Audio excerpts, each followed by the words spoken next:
Então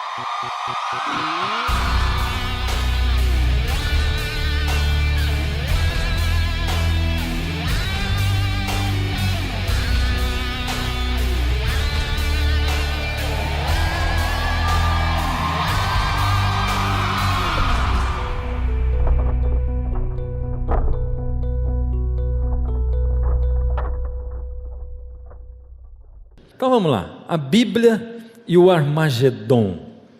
Essa é a imagem que as pessoas têm do Armagedon em geral, não é? Por que será que as pessoas têm essa imagem? A imagem de guerra, de destruição. Olha o texto do Apocalipse, nós vimos isso no primeiro programa, estamos vendo agora de novo. Olha o que diz o texto do Apocalipse, onde aparece a palavra Armagedon. Então vi saírem da boca do dragão, da boca da besta e da boca do falso profeta. Tem 3 personagens aí. Quais são os 3 personagens? Primeiro? Opa! Segundo? Mas por que vocês estão falando isso para mim? Chamando de besta? Não, né? Besta? Mas o que é besta será na Bíblia? Besta é um xingamento? É alguém falando besta? Não. A gente vai aprender isso também. Porque às vezes a besta é uma coisa ofensiva. Não é ofensivo na Bíblia a besta, como a gente pensa na nossa cultura, não é? Mas e o outro é o falso profeta. São 3 personagens aqui do Armagedon. Vai colocando essas coisas na cabeça. Como eu disse, tudo que nós estamos estudando até agora são o alicerce. E quando a gente vê uma construção acontecendo, a gente fica impaciente para ver como é que vai ficar depois, não é? Mas vamos lá, vamos passar para frente. E diz assim: são espíritos de demônios que realizam sinais miraculosos. O que são sinais miraculosos? Milagres. Então quer dizer que no Armagedon tem uma equipe reunida fazendo milagres. Milagres. Eles vão aos reis de todo o mundo. Eles fazem milagres, mas eles são, lá em cima disso, são espíritos de demônios. Eles vão aos reis de todo o mundo a fim de reuni-los para a batalha do grande dia do Deus poderoso. Eles vão a quem mesmo? Vamos lá, eles vão aos reis. Está falando de poderes, está falando de nações, está falando de países. E por isso que nós fomos buscar lá atrás a profecia que fala de impérios mundiais. Tudo isso vai se comunicar com o Apocalipse daqui a pouco. Aqui está falando de reis, de nações, de poderes políticos. É isso que está falando. E sabe de uma coisa? Tanto a Bíblia quanto o Apocalipse, ela conta a história do grande conflito entre o bem e o mal, Deus e Satanás. E como essa batalha influencia o povo de Deus. E quem é o povo de Deus? São as pessoas que, ouvindo o chamado de Deus, decidem aceitar, dar atenção para Deus. Porque Deus chama a quantos? Deus chama a todos. Todas as pessoas no mundo são chamadas por Deus. Muitos são chamados, mas poucos são escolhidos, ou poucos resolvem dar atenção ao chamado de Deus. Mas vamos lá, e o texto termina dizendo: então os 3 espíritos reuniram os reis todos no lugar que em hebraico é chamado Armagedon. E a nossa grande pergunta: o que é o Armagedon? Eu mostrei para vocês que Hollywood diz que o Armagedon é um grande asteroide que vai se chocar com a Terra nesse filme, né? Eles abordaram o assunto dessa maneira.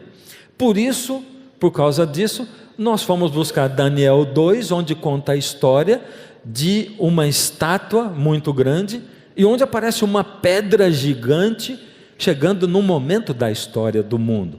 E eu vou dar uma repassada bem rápida. O sonho de Nabucodonosor, imperador de Babilônia, do Império Babilônico, 600 antes de Cristo, 605 antes de Cristo, e ele sonhou com essa grande estátua. Era uma estátua diferente, tinha a cabeça de... Vamos ficar esperto junto comigo? Vamos lá, o pessoal em casa vai ouvir. A gente tem aqui uns microfones só para vocês falarem comigo. Cabeça era de ouro. Cabeça era de ouro. O peito e os braços eram de prata. O quadril e o ventre de bronze. As pernas de ferro e os pés. É isso mesmo. Vocês falam tudo invertido. Um fala primeiro o ferro e outro fala o barro. Aí não dá para entender direito. Mas é isso, vocês estão afiados. Não estava escrito, vocês acertaram tudo. Eu tenho certeza que você lá em casa também já está craque no assunto aqui do Daniel, né? Então vamos lá. A história mostra para a gente, e a explicação bíblica direitinho, a gente foi explicando tintim por tintim, e diz que a cabeça, como Daniel explicou para o rei Nabucodonosor, era a cabeça de ouro, o Império Babilônico, que durou dos 605 ao 539 a.C. Depois ele explica que os peitos de prata, com os braços, representava o Império Medo-Persa, que aconteceu do ano 539, quando acabou o Império Babilônico, até o ano 331 a.C. Em seguida, a história mostra para a gente que depois do Império Medo-Persa, veio o Império Grego, que aconteceu de 331 a 168, com Alexandre o Grande como o grande general e comandante. Logo depois, as pernas de ferro. O império que veio em seguida, a história nos conta que foi Roma, o maior, o mais longo de todos os impérios e o mais duro também. Jesus morreu durante o Império Romano, e depois de Roma, o mundo se dividiu e nunca mais teve o império, e ali diz o seguinte, a profecia diz, assim como o ferro e o barro não se misturam, eles vão tentar se misturar em casamento, mas não vão conseguir. E a gente também estudou, fez um estudo profundo na história, mostrando como é que os casamentos foram se cruzando na Europa, e nem assim eles conseguiram uma hegemonia e um império mundial. Depois outros tentaram. Napoleão tentou o império mundial, não tentou? Quem mais tentou? Hitler tentou também o Império Mundial, também não conseguiu, né? Então aqui está o resumo de tudo, né? As partes da estátua. Daniel diz no final do sonho, ou no final da revelação do sonho que Deus deu para Daniel, para dar para o rei, ele diz para o rei, quando estavas olhando, uma pedra foi cortada, ou foi jogada sem o auxílio de mãos, feriu os pés de ferro e de barro, e os esmiuçou. E a minha pergunta é, pedra? O que será que é esta pedra? E a pergunta até aqui só girou em torno de assim, será que é um asteroide que vem chocar com a Terra? É o asteroide ou não? Você tem dito para mim que não é.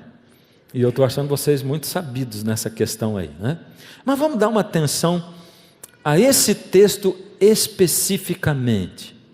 Olha só. Também eu te digo, quem está falando isso aqui? Jesus está falando, lá em Mateus. Também eu te digo que tu és Pedro, e sobre esta pedra edificarei a minha igreja, e as portas do inferno não prevalecerão sobre ela. Essa é uma declaração de Jesus. E Jesus disse isso para Pedro, e diz, também eu te digo, Pedro, que tu és Pedro, e sobre esta pedra, por que Jesus falou isso para Pedro? O que significa o nome Pedro? O que ele significa? Dá uma olhada. Pedro igual a Petros, que é seixo de pedra. Uau! E Jesus dizendo, também eu digo para você, Pedro, que você é Pedro, é o que? Seixo de pedra, e sobre esta pedra eu vou edificar a minha igreja. Vamos pensar bem. Lá na estátua, Jesus está falando de reinos. E se você lê o texto de Daniel 2, como Daniel explicou para o rei, no final ele diz assim, no final de tudo, Deus levantará um reino que não vai ser jamais destruído. Será que esse reino é a igreja fundada em cima de Pedro? Será que é isso? Deus estava anunciando, na verdade, o início da igreja cristã, que depois se tornou a igreja católica? É isso que Deus está falando, que Jesus está falando? Também eu te digo que tu és Pedro, sobre esta pedra edificarei a minha igreja. Será que Jesus edificou a igreja em cima de Pedro? Será que a igreja é essa pedra e a profecia está falando disso? A tradição nos ensina. O que nos ensina isso aqui? A tradição. O que nos ensina isso? A tradição. O que a tradição ensina? Jesus mudou o nome de Pedro. Jesus mudou o nome de Pedro, sim ou não? Eu vi que você está em dúvida. Teve gente que disse sim, teve gente que disse não, e teve gente que ficou quieta. Pedro é a pedra fundamental do Novo Testamento. O que é pedra fundamental? Eles usavam como alicerce uma pedra, e tinha que ser uma pedra grande, pesada. Essa pedra era testada, muito testada.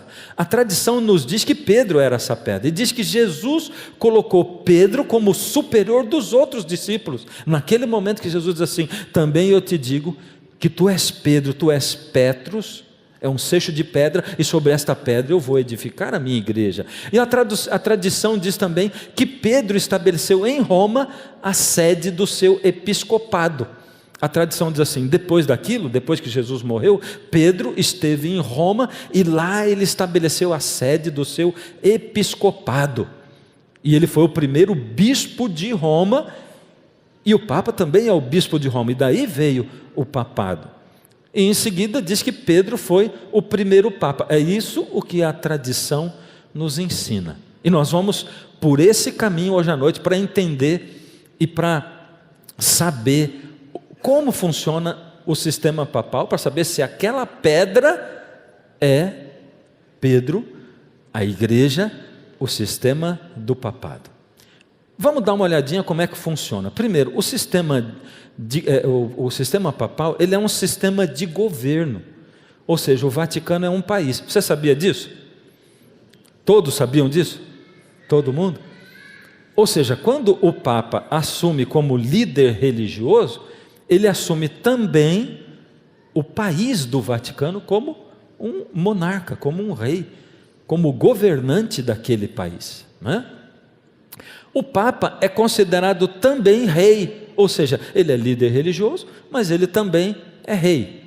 Em terceiro, o sistema papal, ele é um sistema, portanto, ele é um sistema político-religioso. Interessante, né? Ele não é só religioso, ele também é um sistema político, porque ele é rei e é líder religioso, então é político-religioso. Tudo isso é muito importante para a gente entender o Armagedon. Todos os reis do mundo honram o Papa. Já perceberam como é que é? Olha só, essa foi a posse do Papa Francisco. Olha só como é que foi. Tinha reis, tinha dirigentes, governantes do mundo inteiro. Tinha 132 delegações do mundo que foram cumprimentar o Papa Francisco. Olha o que diz esse texto aqui, tirado da UOL, de 19 de março de 2013. Entre os representantes de outras religiões, porque não estavam só os governantes, tinha representantes de outras religiões, estavam ainda o metropolita arcebispo Hilarion da igreja ortodoxa russa, essa é a religião ortodoxa, o metropolita como é que é o nome dele? Vocês leem lá para mim? Se vocês não conseguem, eu também não, mas é ele ali, ó, da igreja ortodoxa sérvia, o reverendo podia chamar João, Antônio, era mais fácil, né? Reverendo Olaj Fiksi, deve ser isso aí, do Conselho Mundial de Igrejas e representantes da comunhão anglicana, da igreja anglicana, da Federação Luterana Mundial, da Aliança Mundial Evangélica e de outras religiões, entende? Então, quem se considera evangélico estava lá representado pelos representantes dos evangélicos. Breve história do papado. Vamos entender como é que o papado chegou nisso. Como é que foi montado o sistema do papado na história, e nós vamos ter uma pequena aula de história agora. Se prepara. Primeiro, a história conta que o papado, ou seja, os papas através dos séculos, prestaram um serviço crucialmente relevante à igreja e à sociedade. Ou seja, através do papado foi beneficiada não só a igreja, mas também a sociedade. Muitos homens piedosos foram papas, muitos homens íntegros, conhecedores da Bíblia, da palavra de Deus, e excelentes administradores. A história nos relata isso. A história relata também que no primeiro século não tinha episcopado monárquico, ou seja, não tinha assim um bispo que era um monarca. As igrejas eram lideradas por colegiados de bispos ou presbíteros, ou seja, em cada igreja tinha um líder que era um bispo ou era um presbítero, mas não tinha um que dominava todos os outros, ou que era chefe de todos os outros. E inicialmente a palavra papa foi aplicada a altos oficiais eclesiásticos de todos os tipos, especialmente aos bispos. Quer dizer, mesmo os bispos eram chamados de papa, e o nome foi usado exclusivamente para o bispo de Roma só a partir do século V. Interessante essas coisas, não são? Olha, quando a gente vai para a história, a gente começa a perceber e entender como é que as coisas são. Leão I, que viveu ali entre 440 e 461, foi considerado por muitos o primeiro papa histórico. Ele defendeu a autoridade papal, destacando os bispos de Roma como sucessores de Pedro. Então vê, esse Leão I, que é considerado por muitos como o primeiro papa, foi ele que começou a defender essa coisa de que o pontificado se baseava naquilo que Jesus falou para Pedro. Ele era um conhecedor da Bíblia, estudando a Bíblia, diz: olha, é aqui, ou seja, a partir dali, entre o século I e o ano 440, não tinha isso da igreja dizer: olha, vamos continuar o que Jesus deixou para Pedro. Foi dessa maneira que aconteceu. Então vamos lá. O apogeu do papado do antigo foi com Gregório I. O que aconteceu nesse apogeu?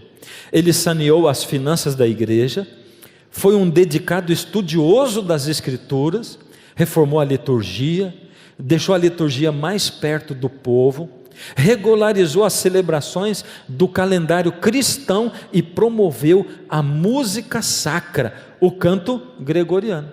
Foi o Gregório I. Que o canto gregoriano naquela época era um grande avanço da música para dentro da igreja, ou seja, ele se preocupava com a música. Em meados do século VIII, o pai de Carlos Magno deu à igreja os amplos territórios do centro e do norte da Itália, que se tornaram os estados pontifícios. E aí os papas se tornaram reis. Então por que o papa é um líder religioso e é também um líder político? Por que o papa é rei e é papa? Porque aqui no século VIII, esse homem chamado Carlos Magno deu para a igreja esses estados pontifícios. Então eles tinham agora um território que pertencia à igreja também. O papado também teve seus períodos sombrios, marcados por imoralidade, corrupção. No final do século IX, no início do século XI, 1/3 dos papas morreu de forma violenta. Essa foi uma parte escura, difícil. Eu coloquei lá em cima ferida e reação, porque houve um momento na história em que o sistema do papado ele recebeu uma ferida forte. Essa foi a primeira ferida. Em 1796, tropas da França, sob a liderança de Napoleão Bonaparte, derrotaram o exército papal e ocuparam Ancona e Loreto. O Papa Pio VI pediu paz e foi concedida em Tolentino. Olha só, quando Napoleão chegou com a Revolução Francesa, eles declararam a separação entre a igreja e o Estado.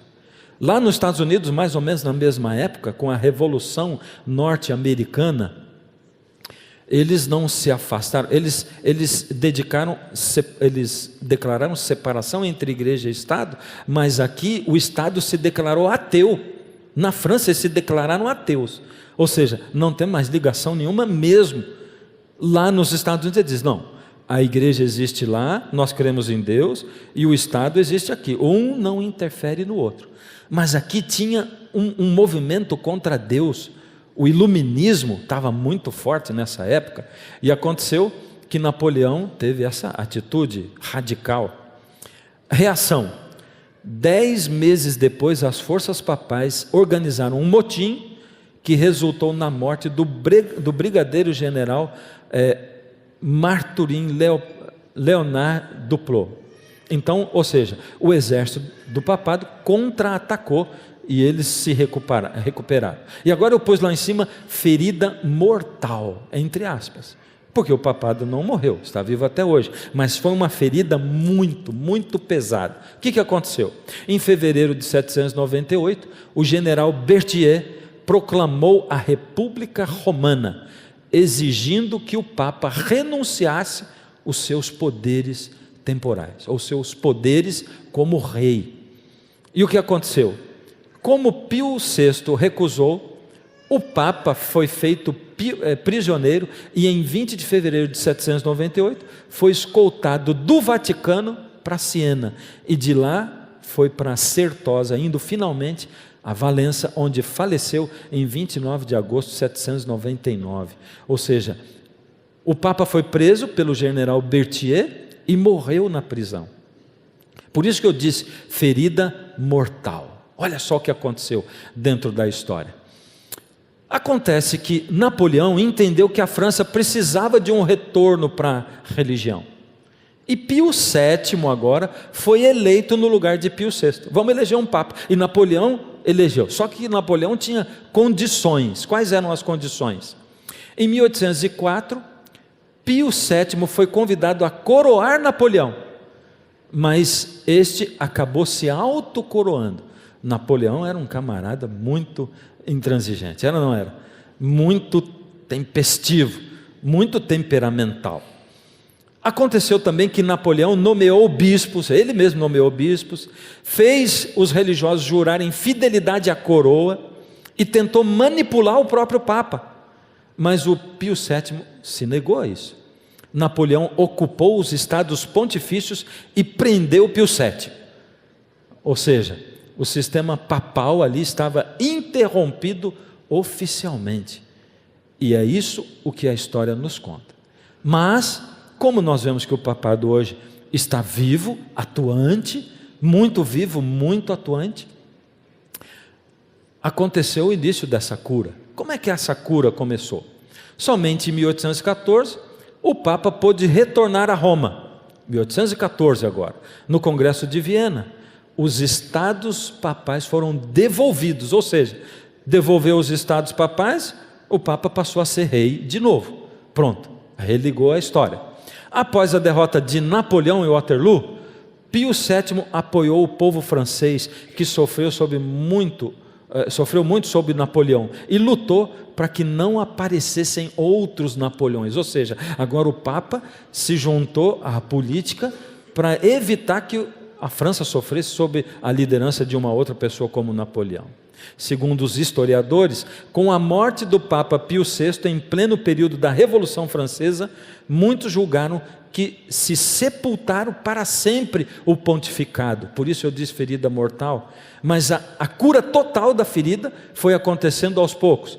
O Concílio Vaticano II, nos anos 1960, agora está bem mais pertinho de nós, né? Porque em 1960 aconteceu logo ali, não foi? O que você acha? Faz pouco tempo que aconteceu 1960, não faz? Faz ou não faz? Obrigado, porque eu sou nascido nessa década, 1963. Foi logo ali. Em 1960, o Concílio Vaticano modernizou o papel e a ação da igreja na sociedade. E agora começou a dar de novo novos horizontes. Após a conclusão do Concílio Vaticano, o Papa Paulo VI e os que vieram depois dele, principalmente o Papa João Paulo II, lembra dele? Opa, chegamos mais bem pertinho de nós aqui na história, e a história vai ficando mais próxima. O Papa João Paulo II fez o quê?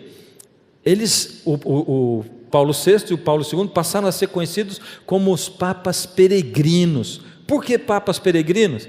Porque eles viajaram o mundo inteiro pregando o ecumenismo. O que é o ecumenismo? A união de todas as religiões, sem muros e sem barreiras. E você não viveu provavelmente na época do Paulo VI, mas você viveu na época do João Paulo II. E hoje, o que o Papa Francisco está fazendo? Ele está seguindo o mesmo caminho do Paulo VI e do João Paulo II, e está viajando o mundo inteiro, e ele fortemente tem pregado a união de todas as religiões, ele fortemente tem pregado o ecumenismo. É isso ou não é? E por isso a gente vê. Aliás, o Papa Francisco é uma simpatia de pessoa, é ou não é?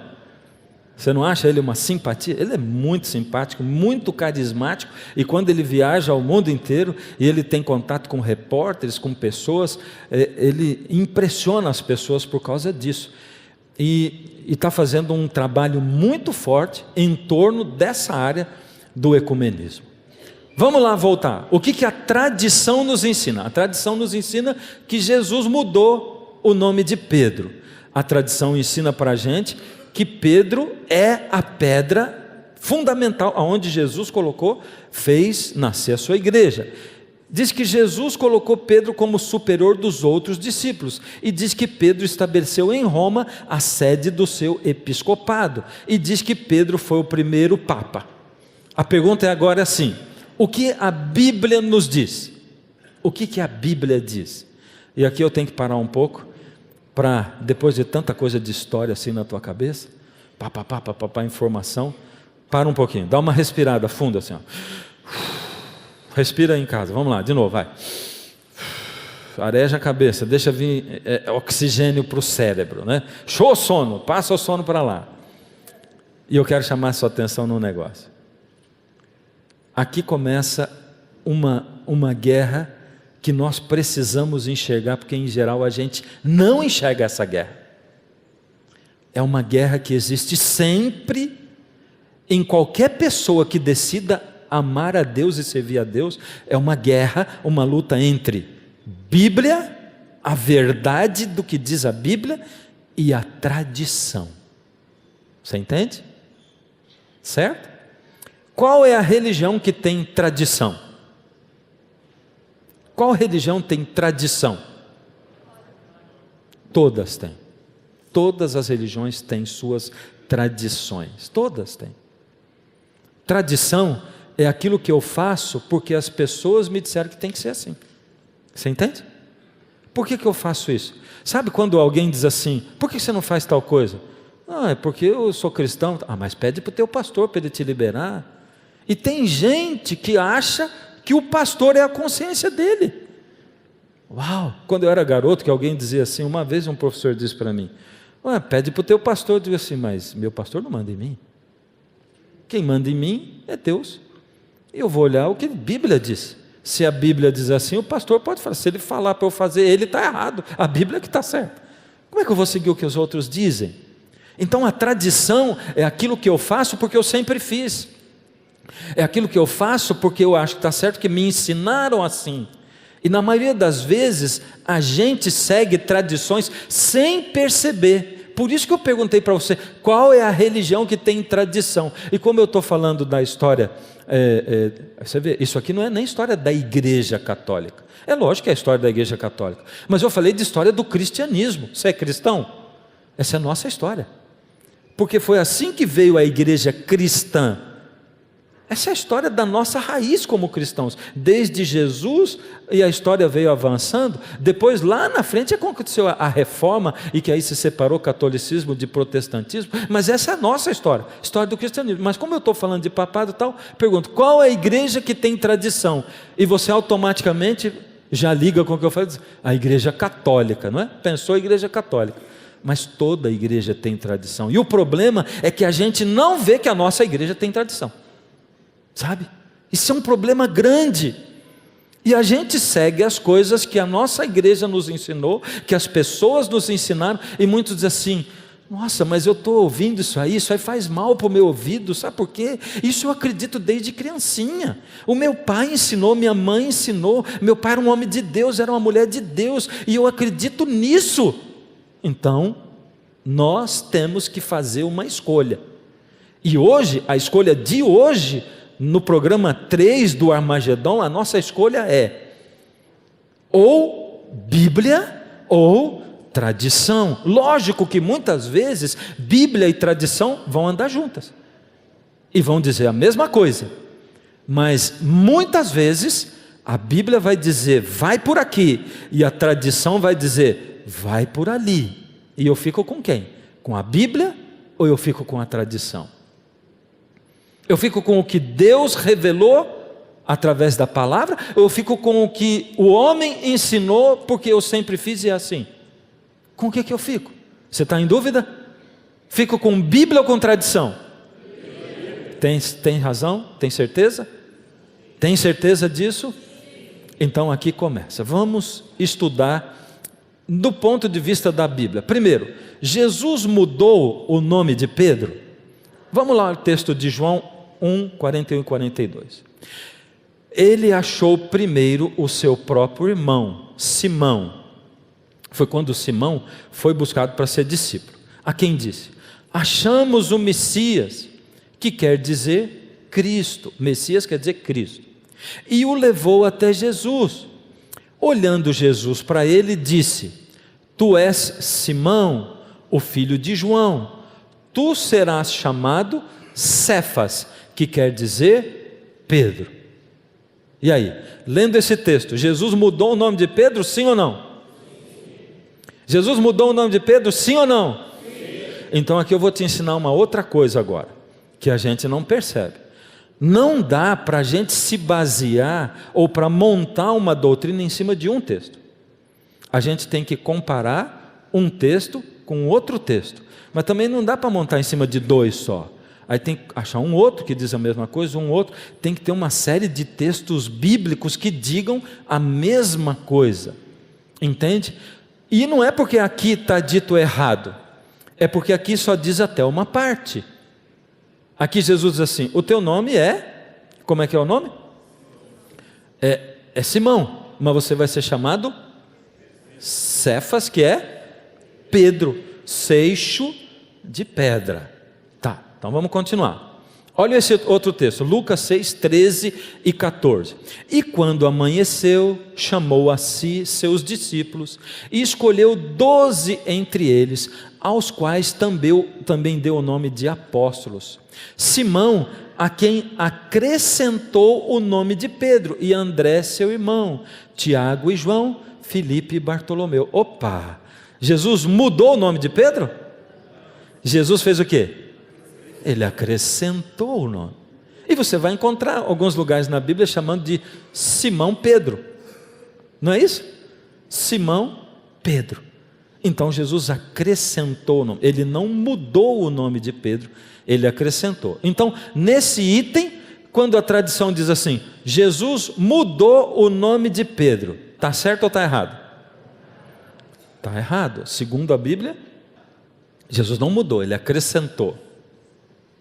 A segunda coisa diz: Pedro é a pedra fundamental do Novo Testamento. E esse assunto eu vou deixar para daqui a pouco, tá? Vamos pendurar no cabide. A tradição diz que Pedro foi colocado por Jesus como superior dos outros. Será que Jesus o colocou mesmo? Levantou-se entre eles uma discussão sobre qual deles seria o maior. Isso está em Lucas 9, 46. Isso aconteceu depois que Jesus falou com Pedro e diz assim: você chama Simão, mas você vai chamar Pedro. E acrescentou o nome Pedro para Simão. E as pessoas, a tradição diz assim: naquele momento Jesus colocou Pedro acima dos outros e fez Pedro superior aos outros. Aí depois foi acontecendo, o tempo foi passando, de repente a Bíblia diz: levantou-se entre eles uma discussão a respeito de quem era o maior. Ué, se eles estavam discutindo quem era o maior, será que Jesus colocou Pedro como superior aos outros? Não, porque se eles estavam discutindo, se Jesus tivesse dito: Pedro é o líder de todos, Pedro, eu vou fundar minha igreja sobre Pedro, não teria dúvida, e eles iam respeitar Pedro como o líder. Então, nesse quesito, nós podemos ver em Atos 11, de 11 a 18, que é relatado que Pedro e João foram enviados pelos apóstolos. Se ele fosse superior aos outros, ele é quem enviaria as pessoas, você entendeu? Aqui no texto está dizendo, os apóstolos enviaram Pedro e João. Mas se ele fosse o líder da igreja, se ele tivesse sido colocado o Papa, como diz a tradição, ele não teria sido enviado. Em Atos 15, 13 e 19, mostra o primeiro concílio da igreja. E ali mostra Tiago presidindo o conselho, e não Pedro. Se fosse Pedro, não seria ele que ia dirigir esse concílio da igreja? Toda a comunidade ia reconhecer Pedro como líder, mas era Tiago que estava presidindo. E em 1 Coríntios 12, 28, Paulo descreve os cargos da igreja. E ali ele cita que na igreja nós temos, entre os cargos, ele diz, temos apóstolos, profetas, mestres, e fala um monte de outros. Um cargo que ele não diz que existe é o vigário de Cristo. Ele não diz papa, não diz vigário. O que é vigário, a palavra? Vicarios, quer dizer substituto. Então, quando alguém fala que é o vigário de Cristo, ele está dizendo que ele é o substituto de Cristo. E Paulo não aponta esse cargo dentro da igreja primitiva. Então, realmente teve um hiato muito grande entre a conversa de Jesus com Pedro e depois, quando o primeiro Papa apareceu lá em 440 e pouco. Então, Pedro é a pedra fundamental do Novo Testamento? Sim ou não? Segundo a Bíblia, sim ou não? Não, também não é. Jesus, o 2 nós estudamos ainda. Jesus pôs Pedro como superior dos outros? Não, ele não pôs. Aquela outra segundo nós não estudamos ainda, né? 4. Roma teria sido a sede do episcopado de Pedro. Ou seja, Pedro foi para Roma e lá ele fundou o seu episcopado. Agora nós temos que ir um pouquinho para historiadores. Se Pedro estivesse em Roma, vamos pensar e vamos raciocinar comigo. A epístola que Paulo escreveu para os romanos, ele não precisaria ter escrito. Sabe por quê? Paulo escreveu a carta dele para os romanos para poder direcionar a igreja. A igreja estava se afastando do caminho de Deus, estava se afastando da palavra de Deus. Então Paulo escreveu isso aqui para direcionar a igreja. Você acha que se Pedro estivesse em Roma, Paulo ia precisar mandar uma carta para Roma para poder direcionar a igreja? Não. Então Pedro, isso aqui indica que Pedro não estava lá em Roma. Esse historiador chamado Philip Scaff, no seu livro History of the Church, no volume 1, ele afirma o seguinte: a tradição romana de 20 ou 25 anos de episcopado de Pedro em Roma é, sem contestação, um erro cronológico colossal. Ou seja, ele está dizendo, isso não existiu. Pedro não ficou 20 a 25 anos em Roma. Outro historiador antigo chamado Irineu afirma que Paulo e Pedro eles ordenaram Lino como primeiro bispo, cujo nome é citado em 2 Timóteo 4, 21. Então tem ainda uma outra tradição de um historiador antigo dizendo que Lino foi ordenado como o primeiro bispo da igreja. E isso aparece na Bíblia, quer dizer, ali a tradição se encontra com a Bíblia, porque bispo era um cargo. Então, a nossa quarta pergunta: Pedro estabeleceu em Roma a sede do seu episcopado? Sim ou não? Não. Tudo indica que não. Não foi assim. E a nossa quinta: Pedro foi o primeiro Papa. Isso diz a tradição. Será que Pedro foi realmente o primeiro Papa? Então agora nós vamos fazer o seguinte: vamos pegar a pergunta 2 de lá do cabide e vamos despendurar e vamos deixar a 5 no cabide, tá bom? Qual que é a 2?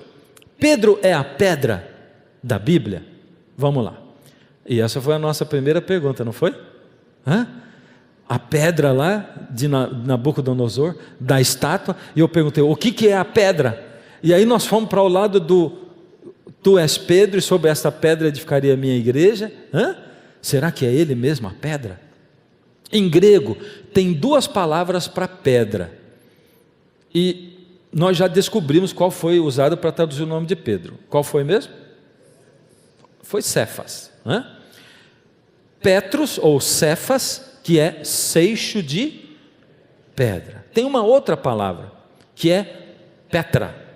Petra quer dizer o quê? Rocha. Que interessante. Então quer dizer que Jesus diz: também eu te digo que tu és Petros, seixo de pedra, e sobre esta Petra, rocha, edificarei a minha igreja, e as portas do inferno não prevalecerão sobre ela. Uau, nós estamos chegando num ponto interessante aqui. Olha só, quando a gente pega o original, é assim que está escrito no grego: Pedro, você é Petros, seixo de pedra, e sobre esta Petra, sobre esta rocha, edificarei a minha igreja. Será que ele está falando de Pedro mesmo? E aí? Não ficou claro ainda. Não totalmente. Pedro é a pedra fundamental do Novo Testamento? Não. Por quê? Pedro não era uma rocha? Ele era um seixo de pedra. Então, pelo que a gente vê ali, Pedro não é a pedra fundamental do Antigo Testamento.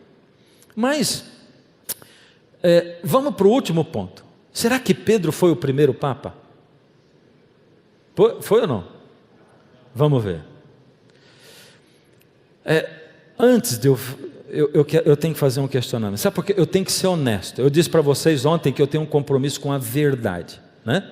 E eu tenho que falar a verdade. Então eu não posso pegar a história e apresentar para vocês só aquilo que eu penso, ou aquilo no que eu acredito, e deixar vocês ignorantes a respeito de outros assuntos.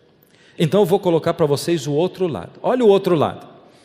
Mateus, Eusébio, que é um historiador, cita um outro historiador chamado Irineu, no livro História da Igreja, volume 8, são historiadores antigos, e ele diz assim: Mateus escreveu seu evangelho entre hebreus, em sua própria linguagem, sendo depois traduzido para o grego. Espera aí, eu disse que no grego tem aquela diferenciação da pedra, ou seja, essa diferenciação só aparece na tradução, não lá no original, porque esse historiador está dizendo que Mateus escreveu na língua dos judeus, não em grego. E agora isso dá uma dúvida, não dá? Não tem essa diferenciação. Com base nessa citação e na de outros 3 historiadores, surgem 3 problemas. Se foi escrito em aramaico, não tinha nessa língua distinção entre Petros e Petra. Em aramaico não tinha essa distinção. Segundo, Cristo falava o aramaico e não o grego, portanto, quando ele disse, ele preferiu não fazer essa distinção. Quando ele falou, ele não fez essa distinção. Pedro, da nacionalidade galileia, o primeiro pontífice dos cristãos, esse é o historiador que está falando, tendo inicialmente fundado a igreja de Antioquia, se dirige a Roma, onde, pregando o evangelho, continua 25 anos bispo na mesma cidade. Está escrito no livro Crônicas de Eusébio, na página 261. Ou seja, tem um historiador aqui que fala que Pedro morou 20 a 25 anos em Roma. Uau! Confunde a gente, não confunde? É por isso que a gente tem que estudar. Vai em busca de um lado, vai em busca do outro. Agora vamos ver. O que a gente vai fazer? Para onde que nós vamos com toda essa história aqui? Com toda essa divisão na nossa cabeça? Será que Pedro foi mesmo o primeiro Papa? Primeiro, nenhum historiador da época foi contemporâneo de Pedro. Interessante, esses historiadores antigos, nenhum viveu na mesma época que ele. Eles morreram entre 187 a 500 anos depois de Pedro. É muito tempo, não é? Então, quando eles escreveram baseado no que outros falaram, não no que eles viram. Nenhum deles viveu na época de Pedro. Isso é importante. Olha só, os historiadores aí morreram, esse Orígenes morreu 187 anos depois de Pedro, e os outros, dali para mais, né? Para que Pedro seja considerado o primeiro Papa, ele precisa ter morado em Roma, mas só 4 historiadores citam a tradição de que Pedro esteve em Roma. Só 4 deles citam, não mais, ninguém mais. Existem algumas contradições, veja só. O mesmo historiador Eusébio, que citou Pedro como o primeiro pontífice dos cristãos e disse que ele morou em Roma 25 anos, ele tem uma outra citação no livro dele que diz o seguinte: depois do martírio de Pedro e Paulo, o primeiro a obter o episcopado na igreja romana foi Lino. Opa, o Eusébio se equivocou ali. De um lado ele diz que o primeiro foi Pedro, que estabeleceu o seu episcopado, e depois ele diz que foi o Lino, o primeiro papa. Paulo, ao escrever de Roma a Timóteo, cita-o na saudação final da carta, Eusébio, bispo de Cesareia. Uau, que confusão que é feita aí na história. Sabe, esse negócio de história, eu fico assim, meio cismado com o negócio de historiador. Eu fui outro dia numa livraria comprar um livro, e tinha um livro ali escrito assim, A Verdadeira História do Brasil. Aquilo que não foi contado nos livros. Interessante. Então quer dizer que tem alguém achando que a história que nos contaram não contou todos os detalhes, ou que não é a verdadeira. Aliás, eu fico assim pensando no que os médicos dizem, porque isso é coisa assim, historiador, ciência, não é no que os médicos dizem. Os médicos são uma classe muito confiável, mas eu vou explicar. Não pode deixar essa lacuna no ar. Deixa eu explicar para você, senão os médicos vão ficar chateados comigo. Mas o médico diz assim: olha, você deve comer só na hora da refeição, e isso é o que vai fazer bem para você. Aí passa um tempinho, aí diz assim: não, para você manter o seu peso, você tem que comer a cada 3 horas. Aí passa um tempinho, sai uma outra pesquisa e diz assim: não, você deve comer só na hora da refeição, porque senão o seu estômago vai ficar cansado. Aí passa um tempinho e a gente fica assim no meio do caminho. E o problema não é o médico, são as pesquisas que levam para cá, e historiador, a gente fica assim, um diz um negócio, outro diz outra coisa, outro ouviu daqui, ouviu dali. E é por isso que muita gente não acredita na Bíblia. Só que a Bíblia não é livro de história. A Bíblia é revelação direta de Deus para os seus profetas. O historiador contemporâneo Peter de Rosa afirma no livro Vicários de Cristo: o nome de Pedro não aparece nas listas mais antigas de sucessão episcopal. Ou seja, não aparece o nome dele lá. E essa arqueóloga Margarida Guardus, essa é interessante, sabe por quê? Porque ela foi contratada pelo Vaticano para escavar e encontrar os ossos de Pedro. E na revista 30 Dias na Igreja e no Mundo, março de 1966, ela diz o seguinte, presta atenção o que ela fala: todavia, enquanto sobre Paulo temos notícias mais precisas, quanto à presença de Pedro em Roma, não possuímos testemunhas de contemporâneos. Ou seja, não dá para saber, não tem como, fica uma lacuna na história.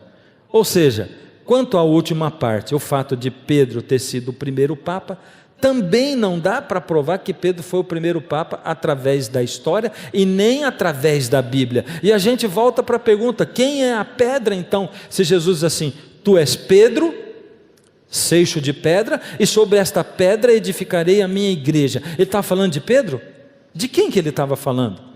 Isaías 8, de 12 a 16, diz o seguinte: ao Senhor dos exércitos, a Ele santificai, seja Ele o vosso temor, seja Ele o vosso espanto. Ele vos será santuário, mas será pedra de tropeço e rocha de ofensa às 2 casas de Israel, laço e armadilha aos moradores de Jerusalém. Está dizendo aqui que quem é a pedra? No Antigo Testamento é o Senhor Deus. Então o Antigo Testamento diz que Deus é a pedra. E olha, esse tanto de texto aqui está dizendo que Deus é a pedra, no Antigo Testamento.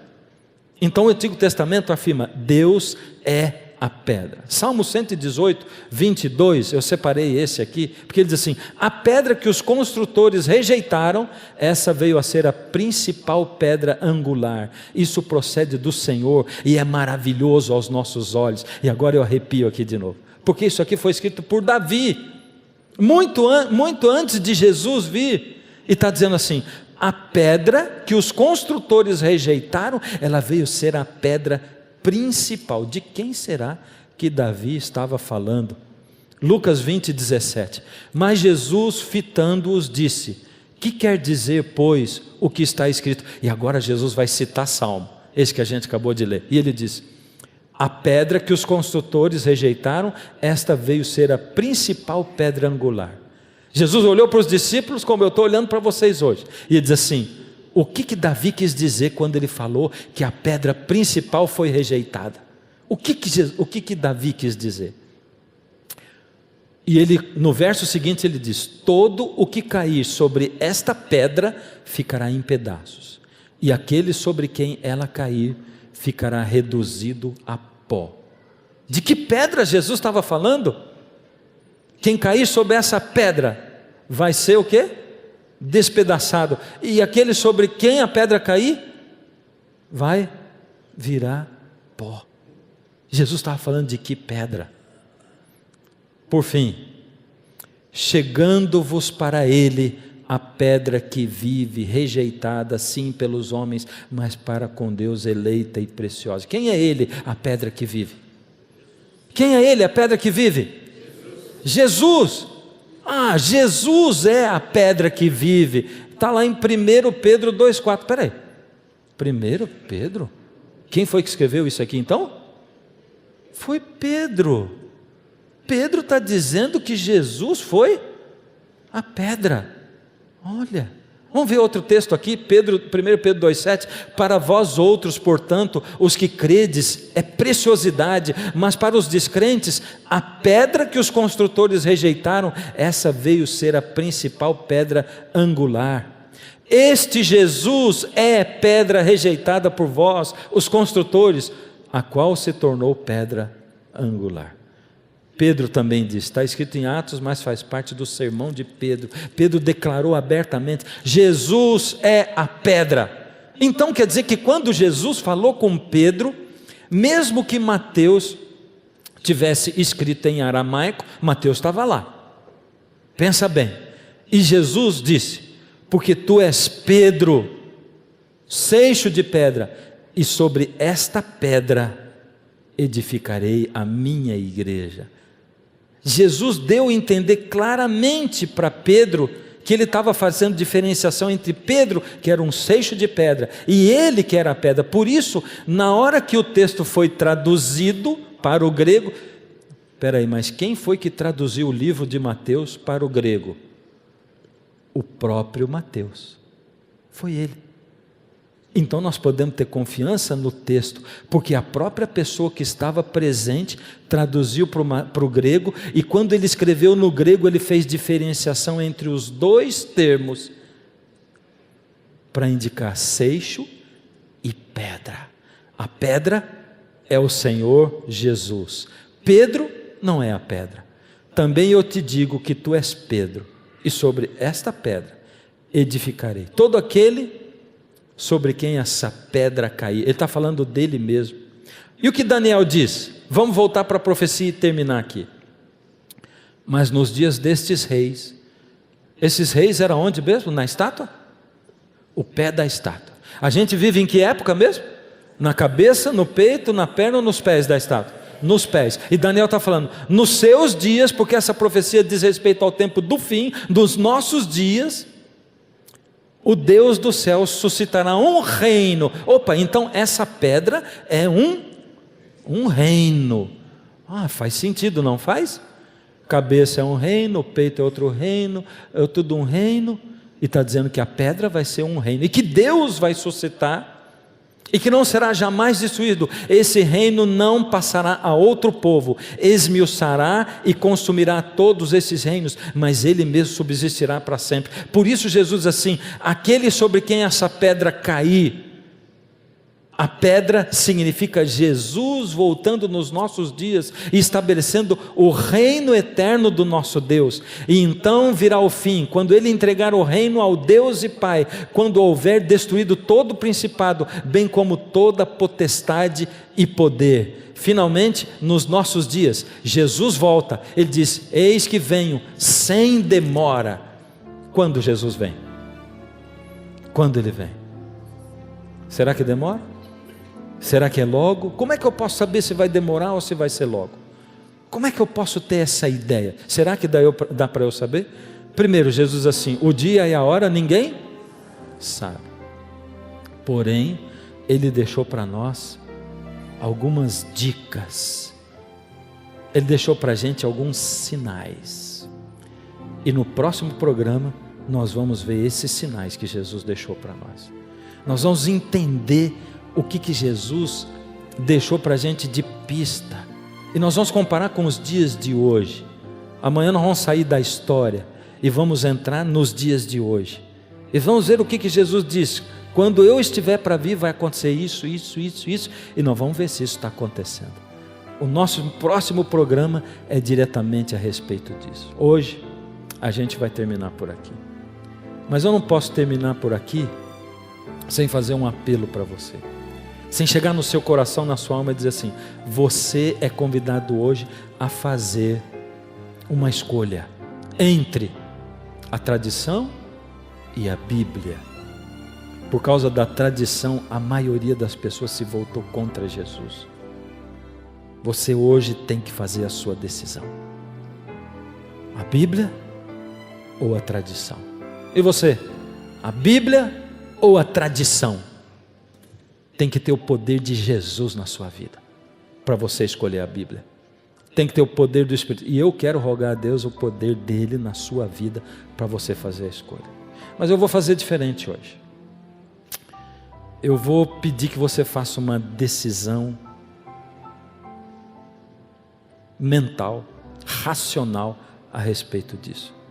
Eu vou pedir que você fique em pé. Você que deseja colocar a Bíblia no lugar da tradição, pode ficar em pé, pode ficar, obrigado, pode ficar em pé. E eu sei que é desconfortável para quem fica sentado, mas você é corajoso de ficar sentado também. Se você quiser ficar sentado, você fica. E você aí em casa, vamos lá ficar em pé? Vamos? Se levantar aí no seu lugar, para dizer assim: eu vou me levantar aqui, toda vez que a tradição se deparar com a Bíblia, eu vou ficar com a Bíblia. Vamos lá, levanta, em pé, como nós aqui. Agora, você e eu temos poder para tomar essa decisão? Nós não temos, mas Deus vai dar. Nós vamos pedir isso, e Ele vai dar. Fecha os olhos. Deus amado, nós queremos colocar nas Tuas mãos a nossa decisão. Nós não sabemos, Senhor, como nós vamos cumprir isso, porque a tradição é muito forte na nossa vida. Parece que arranca um pedaço da gente quando a gente nega a tradição, Pai. Então nos ajuda a entender os Teus propósitos para a nossa vida, porque a gente começa a estudar a Bíblia e começa a entrar num terreno que nunca nos disseram, Pai, mas está ali escrito. Nos ajuda por misericórdia. Toma nas Tuas mãos a nossa vida e a nossa decisão, porque nós não somos capazes de cumprir, mas se Tu nos deres o poder, nós vamos poder. Fica conosco, Pai. Toma-nos a todos nas Tuas mãos, em nome de Jesus. Amém.